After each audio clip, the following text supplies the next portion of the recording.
Het is woensdag 28 september in Halifax, Canada. En mijn voorbereiding op de US Open zit erop.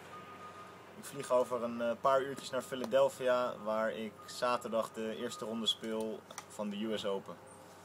Ik zit hier in de achtertuin van mijn oud-coach Neil Harvey. En ik denk voordat ik wegvlieg, stel ik hem nog een paar vragen. Neil, I've got a very difficult question to start with. You've coached Peter Nicol from the moment he was 17, 18 years old till the moment he became world champion and world number one, a position he held on to for an incredible 5 years. You've witnessed what it took for him to become a champion. And now the question that's on everyone's mind, I think, is what does it take? How long have we got on this blog? It is a very difficult question. I think it was one of those situations that just happens in life, where I just come off the circuit, finished playing squash on the world circuit. Got to sort of 2 years out of the circuit, and this guy suddenly appears and he says to me, "I want to be world champion." I don't know how good he is. He comes down for a week and we seem to get on like you and I get on, and we have a good chat, and we have some similar ideas about how he would like to play and how I think he should play to be one of the best players. I don't think we ever dreamed or hoped that he would become the number one in the world. The objective was always just to be as good as he could possibly be and see how far that journey actually took us. So in the early years, there was a lot of very, very hard training. The first 3 or 4 years, it was just really intensive training. I didn't let him play a tournament for pretty much 18 months, so that he was battle hardened when he first went out on the circuit, and that gave him a lot of success from an early age. Really, he won the first 5 tournaments in a row, which gave him a lot of confidence. And then by the time he'd got to sort of 25 in the world, we built a platform where we felt he could go as far as he really wanted to, and that was his drive and his determination and his motivation on a daily basis was second to none. He really was destined to become a great player and ended up being number one in the world. Although that wasn't his goal, to be fair. His goal was to get as good as he could possibly get, and I think he probably became a better squash player even after he was number one in the world. Developed a huge array of shots and peaking at the Commonwealth Games. So yeah, it's been a pretty good journey. What made Peter Nicol unique? I think just his attitude and his desire and his determination. He was incredibly well prepared. He was a very intelligent person. Had good court sense from a young age. Just lacked the tools to kind of deal with that. But he just wouldn't be beaten. It would take you, if you wanted to play him in a match and beat him, it would take you 2 hours to beat him. And there's not many players in the world that would be prepared to play for 2 hours at that speed. And then, assuming you beat Pete Nicol in the quarterfinals, you then got to play someone else in the semis and the final. And Peter's mental attitude was, he was prepared to do that. You've coached Peter to some incredible victories. Now, which one is the most memorable for you?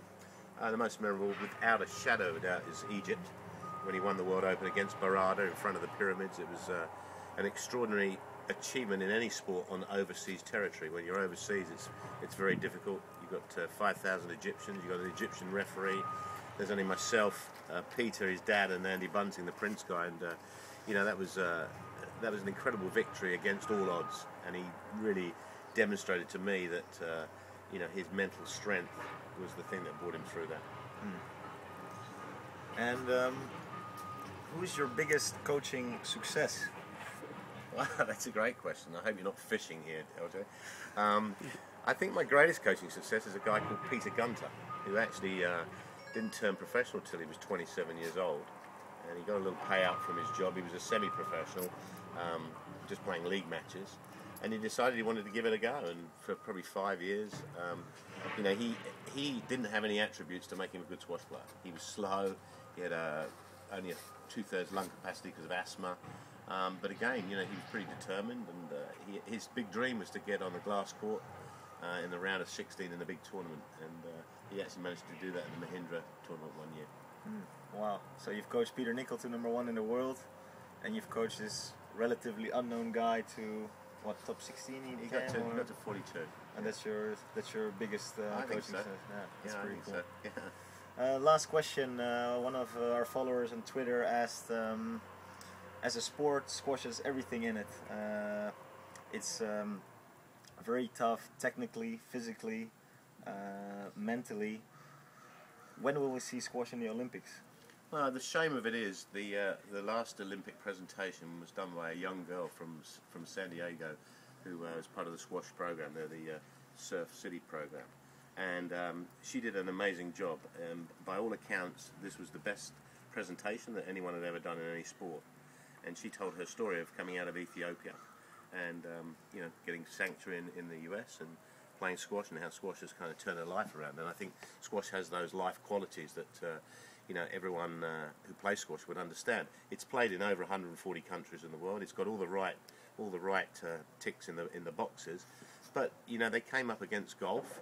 Jack Nicklaus was there, and he was asked, "Will Tiger Woods be at the Olympic Games?"